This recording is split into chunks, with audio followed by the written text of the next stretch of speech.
இதற்கு ஒரு 10 வருடத்துக்கு முன்னே களத்தூர் கிராமத்துக்கு வந்தார். அப்ப இன்னும் இளமை. என்ன கோடையடி.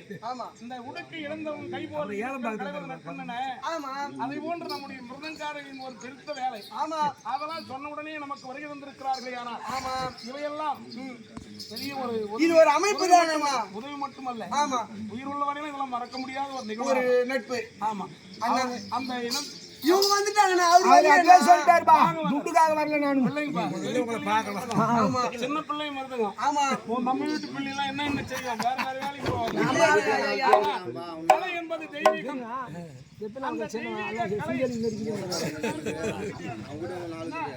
ஆயிரத்தில் ஒன்று லட்சத்தில் ஒன்று. ஆமா, எல்லாருக்கும் ஒரு அமையும். என்ன அனைவருக்கும் அமைந்து விடாது. அருமையான ஒரு நல்ல உள்ளம் படைத்த பெரியார்களுக்கு நம்முடைய மன்றத்தின் சார்பாக வணக்கத்தை தெரிவித்துக் கொண்டு இங்க கூட எனக்கு கஷ்டம் மேல அவங்க பிள்ளைங்களை பத்தியே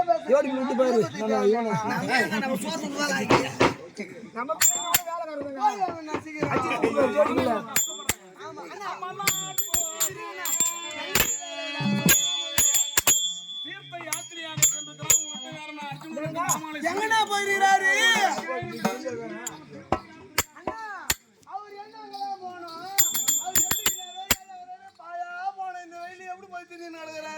அவர் சாப்பிட்டாரே தெரியலையா, தூங்கினாரே தெரியலையே, தண்ணி குடிச்சாரா தண்ணி குடிக்கலையோ, அவர் எப்படி இருக்கிறாரோ கருத்து விட்டாரோ எப்படி இருக்கிறாரு தெரியலையா?